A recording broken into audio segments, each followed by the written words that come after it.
Hello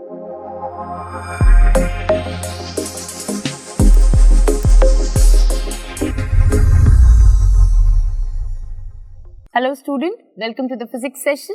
Today we are going to learn the properties of the magnet and we are going to write them down in points. These properties we have already done in various sessions by doing different investigation. This topic also falls under the unit of properties and uses of magnet, and that falls under the theme of magnetism. Now what we have learned till now in the theme of magnetism. In the theme of magnetism, we understood that what are magnets. Then we had classified various materials as magnetic materials and non-magnetic materials. Apart from that, we also started to learn various properties by doing different investigations and coming to the conclusions they give us. Through these conclusions, we got the properties that a magnet exhibit. Now we are going to just pen down these properties, that what are the various properties of a magnet. Now just reading out what is written on the screen. After performing various investigations, we are in a position to sum up the properties of the magnet. Now one by one we are going to read the properties and we are going to link it with the investigations you had already learnt in your previous sessions. So let's start with the very first point, students. In the first property, we learned that a magnet attracts magnetic substances. That means a magnet has attractive properties. We tested this property of the magnet by using a magnet and various magnetic substances such as iron, steel, cobalt and nickel. You must have noticed in that investigation that the magnet is allowed, when the magnet is allowed to bring closer to such magnetic substances, these substances get attracted to it even from a distance, right? So by this property, we understood that magnet has attractive property. That means it can attract magnetic substances. The second point was, when suspended freely, that means if you can make a magnet suspend freely so that it can move in any direction, it will rest in the north-south direction. That means it will always point in the north and south direction. This property of the magnet is termed as the directive property.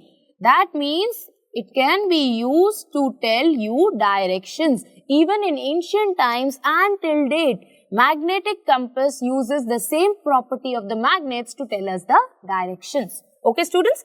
The third property is similar poles of a magnet repel each other. Now, we have learned this, that magnet exists with poles. You cannot have a single pole in a magnet. A magnet will always have, let's draw a magnet here. Let's say we are talking about the third property. If I draw a magnet like this, or a U-shaped magnet, or a cylindrical magnet, all these magnets cannot have single poles. They always exist in pairs. That means poles are always in pairs. If I see my all three examples, then all three examples will have a north pole and a south pole. Now because these poles exist in pairs, we already also studied the properties about these poles. We learned that opposite poles attract each other and similar poles repel each other. That means what, student? If I bring the north pole and the north pole together of two magnets, what will I see? That they want to go away from each other. But if only I bring a magnet with opposite poles together, I'll see that they want to attract each other, right? Now, in this experiment, student, we learned that poles can attract and can repel also. Plus, we also know if I do not consider even a magnet, I only take a bar of iron, even that will get attracted, and that will get attracted to both the poles, irrespective of it is now north or south, right? So in that case, if I need to check whether a substance is a magnet or not, I need to check for repulsion. That means repulsion is the surest test whether a substance is a magnet or it's just an iron block. So this is what we learnt in this activity. Then the fourth point, which I already explained you, is that the opposite poles of a magnet attract each other, right? The similar poles of the magnet repel, the opposite pole attract. So repulsion is the surest test of magnetism. These 3 points we learnt in the activity I just explained you. Then what about the 6th point? The 6th point tells us when a bar magnet is rubbed over an unmagnetized piece of iron. Iron, we know, student, is nothing but a magnetic material, right? It is a magnetic substance, and we define magnetic substances as what? Magnetic substances are those substances which can get attracted to a magnet, and point number 2, it can be magnetized. Now, what do you mean by the meaning of magnetization? Magnetization means, student, that you can convert a normal piece of iron into a temporary magnet. That means you can convert it into a magnet for some time. Now, how we can do that? When a bar magnet is rubbed over using another magnet and rubbing it over the unmagnetized piece of iron, we can see it can be changed into a magnet. Okay. Point number 7 says, when a magnet is broken, that means if I break a magnet, will it give me an individual north or the south pole? The answer will be no.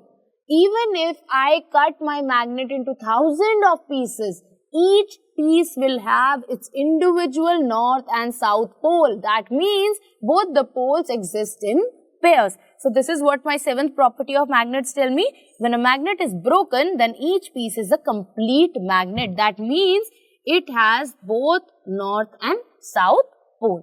Okay, students. Point number 8 tells me the magnetic force can easily pass through non-magnetic substances. Now, this property of the magnet was tested using a non-magnetic material in between a magnetic substance and a magnet. You used wood in this case, right? Students, if you remember, in this activity, we used a wooden table, we placed some common pins over it and a magnet below it. You saw that the magnet can attract the common pins even from the plinth of the wooden table. That means the magnetic lines, the magnetic force is not dependent whether the object is in contact. It can transfer or it can pass through even from non-magnetic materials. Okay. The 9th point, student, says if a magnet is heated or handled roughly, it loses magnetism. This is a very important point, as whenever you have a magnet, you have to store them properly, because on heating or on being mishandled or being hammered, your magnet can lose its magnetization. So, it is very important for us to store our magnets properly. So, these are the properties that you already learned by various investigations. So, we just pen down what are the various properties of a magnet. So, a magnet have attractive property, it has directive property, it have poles. The poles, like poles repel, unlike poles attract. Even the repulsion is taken to be the test for magnetization. Then you can convert a magnetic material into a magnet. You can even lose the magnetization of a magnet. And a magnet will always have both the poles. That means the north pole and the south pole. So this comprises or this finishes the properties in one box. Okay, students? Thank you.